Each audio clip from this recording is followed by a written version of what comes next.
ഒരു professor class എടുത്തുകൊണ്ടിരിക്കുകയാണ്. ആ സമയത്ത് പ്രൊഫസർ ഒരു ക്ലാസ്സിൽ വെള്ളം നിറച്ചിട്ട് കുട്ടികളോട് ചോദിച്ചു, ഞാൻ ഈ ഗ്ലാസ് ഇങ്ങനെ നീട്ടിപ്പിടിക്കുന്നു, ഒരു 30 സെക്കൻഡ് ഞാനിങ്ങനെ നീട്ടിപ്പിടിച്ചാൽ എന്തെങ്കിലും സംഭവിക്കും? കുട്ടികളൊന്നും സംഭവിക്കത്തില്ല. ഒരു 5 മിനിറ്റ് ഞാനിങ്ങനെ നീട്ടിപ്പിടിച്ചാലോ? അപ്പോൾ ഒരു കുട്ടി പറഞ്ഞു, സാറിൻ്റെ കൈ കഴക്കും, ടയർഡാവും. 1/2 മണിക്കൂർ ഞാനിങ്ങനെ നീട്ടിപ്പിടിച്ചാലോ? അപ്പോൾ ഒരു കുട്ടി പറഞ്ഞു, സാറ് കൊളാപ്സ്ഡാവും. അപ്പോൾ സാർ ചോദിച്ചു, അപ്പോൾ ഞാൻ എന്ത് ചെയ്യും? Put it down. ഒരു കുട്ടി പറഞ്ഞു, പുട്ട് ഇറ്റ് ഡൗൺ, താഴെ ഇടുക. നമ്മുടെ ലൈഫിൽ നമ്മൾ കുറേ കാര്യങ്ങൾ ഇങ്ങനെ തലയിൽ കൊണ്ടു നടക്കുകയാണ്. നമ്മൾ താഴെ വയ്ക്കുന്നില്ല. ഓരോ രാത്രിയും നമ്മൾ ഉറങ്ങാൻ പോകുമ്പോൾ എന്തുമാത്രം ഭാരമാണ് തലയിൽ.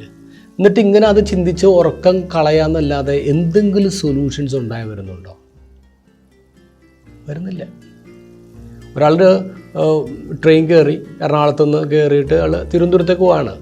അപ്പോൾ അയാളുടെ തലയിൽ ഒരു 50 കിലോൻ്റെ ഭാരം ഇരിപ്പുണ്ട്. 50 കിലോൻ്റെ ഭാരമുണ്ട്. ഈ മനുഷ്യൻ ട്രെയിനിൻ്റെ അകത്ത് കയറി, ഇയാൾ ഭാരോട് താഴെ വയ്ക്കുന്നില്ല. സ്ഥലമുണ്ട്, താഴെ വയ്ക്കാം, സീറ്റ് അടിയിൽ വയ്ക്കാം, പക്ഷെ വയ്ക്കുന്നില്ല. ട്രെയിൻ മൂവ് ചെയ്ത് തുടങ്ങി, എന്നിട്ടും ഇയാൾ ഈ 50 കിലോൻ്റെ ഭാരം തലയിലെടുത്ത് വെച്ചിരിക്കുക. അപ്പം നമ്മൾ അയാളെന്ന് വിളിക്കും, പൊട്ടൻ, മണ്ടത്തരമല്ലേ എന്ന് പറയും. ഇതേപോലൊരു മണ്ടത്തരം തന്നെയല്ലേ നമ്മൾ കൊണ്ടു നടക്കുന്നത്? ഇതുപോലൊരു മണ്ടത്തരമല്ലേ നമുക്ക് സൊല്യൂഷൻ കിട്ടാത്ത കുറേ കാര്യങ്ങൾ നമ്മളിങ്ങനെ തലയിൽ വെച്ച് നമ്മുടെ ഉറക്കം നഷ്ടപ്പെടുത്തുന്നത്? ജോസഫിന് ഈ ദിവസങ്ങളിലൊക്കെ ടെൻഷനാണ്. എന്താ ടെൻഷൻ? ഈ ഭാര്യനെ എങ്ങനെ സ്വീകരിക്കും, ഇവളെങ്ങനെ സ്വീകരിക്കും, മറിയത്തെ എങ്ങനെ സ്വീകരിക്കും എന്നുള്ള ടെൻഷൻ. കാരണം അപ്പോഴാണ് ഒരു സൊല്യൂഷൻ എടുക്കുന്നത്. ആരും അറിയാതെ അവളെ അപമാനവിധേയമാക്കണ്ട, ഉപേക്ഷിക്കാമെന്നൊരു തീരുമാനം എടുത്തിട്ടാണ് ഉറങ്ങാൻ പോകുന്നത്. ജോസഫ് ഉറങ്ങിയിട്ടുണ്ടാവും. ജോസഫിന് എങ്ങനെ ഉറക്കം വരും? അതാണ് നിദ്രയിലൊരു സ്വപ്നം ഉണ്ടായിരുന്നു. സ്വപ്നത്തിൽ വന്നിട്ട് ദൈവദൂതൻ പറയുന്നുണ്ട്, നീ അവളെ സ്വീകരിക്കാൻ മടിക്കേണ്ട കാര്യമൊന്നുമില്ല എന്ന് പറയുന്നുണ്ട്. ഉറങ്ങി എഴുന്നേറ്റപ്പോഴേക്കും സൊല്യൂഷൻ കിട്ടി. ആര് കൊടുത്തു സൊല്യൂഷൻ? ദൈവം സൊല്യൂഷൻ കൊടുത്തു. നമ്മുടെ എല്ലാ പ്രോബ്ലങ്ങൾക്കും ദൈവത്തിൻ്റെ കയ്യിൽ സൊല്യൂഷൻ ഉണ്ട്. And God will provide a solution for us.